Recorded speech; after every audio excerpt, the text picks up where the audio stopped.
you have a story about a poll that just came out covering the landmark Supreme Court decision in New York State Rifle and Pistol Association v. Bruen, which of course found where the Supreme Court, of course, found a right to carry a handgun or a gun outside of the house for self-defense. And we have some updated polling on what the general public thinks of that ruling, which you covered, if you want to let us know what that poll found. Yeah, so Marquette University, which is one of the most prominent pollsters out there, one of the top national pollsters.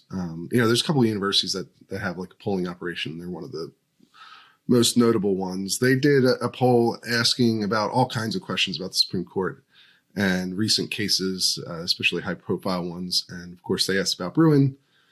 And they found that 64% of Americans approved of the decision, and 35% disapproved. So, very strong support for that ruling in particular from the American public. Interestingly, this was despite the fact that the court has relatively low marks from the general public. I believe it was 66% disapprove of the way the court has handled itself over the last couple of years. And so it's really not just a general support for the court, but people seem to view the Bruen decision in particular as a positive. Yeah, no, that's definitely a big finding. I think it sort of tracks, I would say, with a little bit of what we've been covering in terms of Americans' attitudes more generally towards, I think, the right to carry. You talk about how over time it's been about 40 years where the majority of the country didn't allow the right to carry. It's just Vermont and then a handful of other states. And then gradually you've seen nationwide now, all 50 states at least have some semblance of a right to carry a gun outside the home for self-defense. And I think that probably has something to do with normalizing it among the American people, where a decision that just says, yeah, that's your right, doesn't exactly upset people the way that perhaps some gun control advocates might have expected that to happen. Yeah, that's a good point. I mean, the broader scope of the ruling is really just that effectively you can't block people from exercising their right to bear arms. And to be specific, the question they asked was about that general principle of the right to carry a gun outside the home.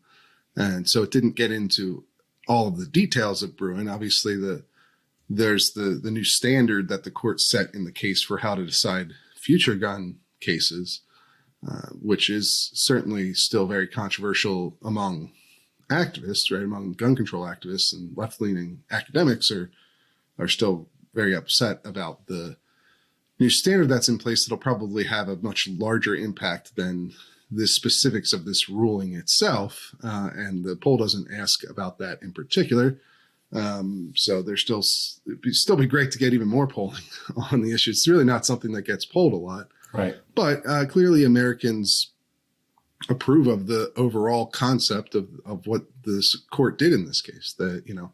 And their approval actually has increased since July when they first asked this question. It's up, I believe, 7 points. Well, 8 points since July, 7 points since September. And so that's an interesting trend as well. It's actually become more popular as some of the effects have started to be felt. You're seeing laws get blocked because of the Bruen ruling, beyond just gun carry laws. And, you've seen even federal laws get blocked because of this ruling. And, really quickly, it's only been 6 months, right, at this point, less than 6 months, really. And the effects on the legal landscape are already materializing, and people have, at the same time that's occurring, have become more supportive of the decision. So that's interesting for sure. And it comes at the same time that people are becoming less supportive of the Supreme Court overall. The Supreme Court had a 60% approval rating, or job approval rating, just about a year ago. And then it seems, at least in the polling and from what Marquette is arguing, that the Dobbs decision to overturn Roe v. Wade in the abortion case is what's driving a lot of the dissatisfaction with the court. That ruling is much less popular than Bruen, but people seem to have, been able to compartmentalize their reaction to the various court rulings, and they're not just, dissatisfied across the board. They're really looking at each individual case differently, apparently. And the Supreme Court as an institution still has large majority support, even though people may not like the direction it went in the Dobbs case. Yeah, no, that's definitely an interesting point. I think it sort of speaks to perhaps the longevity of this decision, because future iterations of the court may be composed of justices that view Second Amendment jurisprudence different. But when you have public opinion this in favor of a decision, obviously we like to think of justices being removed from public opinion, but they're human beings. They're still, of course, influenced by broader trends like that.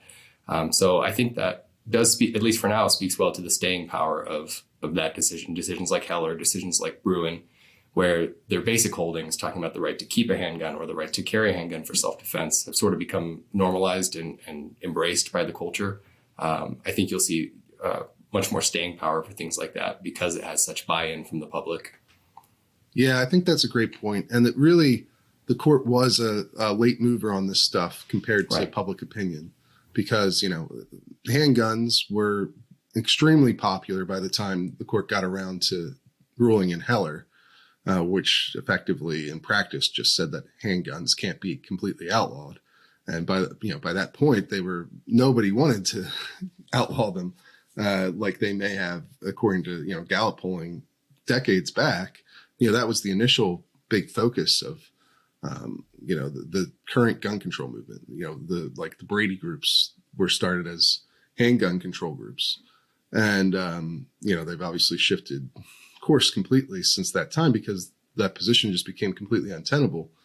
And the court eventually caught up to this decades later. And as you alluded to earlier, gun carry used to be, concealed carry at least, used to be completely banned almost everywhere in the country. And then slowly over time, since the 1990s, it became legal everywhere in the country, with even the holdouts that got addressed in Bruen.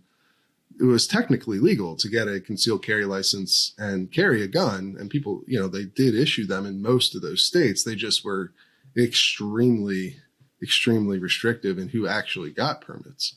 And that's really what the court effectively took issue with. So really public opinion was moving well before the court got, even, with concealed carry, of course, you had states move into shall issue regimes for their permits. And then from there, a lot of states had already moved.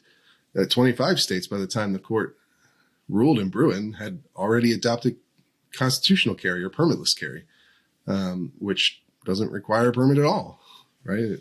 To carry a gun concealed. So the court really hasn't been, at least to this point with its rulings, a trend setter. They've been reacting to where the public opinion is on firearms in this country. So it's not necessarily super surprising, right, that people generally approve of what they're doing. Right. And I think something interesting along those lines to watch is, like you said, they've traditionally been sort of a lagging indicator on whatever cases they take up. Well, we've been covering in recent years, very recently, sort of the diminishing support for assault weapon bans, even after big mass shootings. So it'll be interesting to see if a lot of people think that could be one of the next big gun cases that the court takes up, whether it's, a year from now, a couple of years from now. It'll be interesting to see what they do there, because we've already started to see public opinion turn on assault weapons bans. And that could very well be the next lagging indicator that the Supreme Court decides to take up. So definitely one to watch, I think. Yeah, certainly. And I think that it also undercuts this effort to sort of try and counteract the Bruen ruling that you've seen in places like New York, and you're seeing now in New Jersey and California as well, with these laws that basically just fly in the face of what the court had ruled. Right. Because it doesn't seem very likely that even if the court were susceptible to public opinion shifts on this issue, obviously the public is largely on the side of the court in this area. So that probably is further reason to think that it's not going to be successful, these efforts to just kind of thumb their nose at what the court ruled.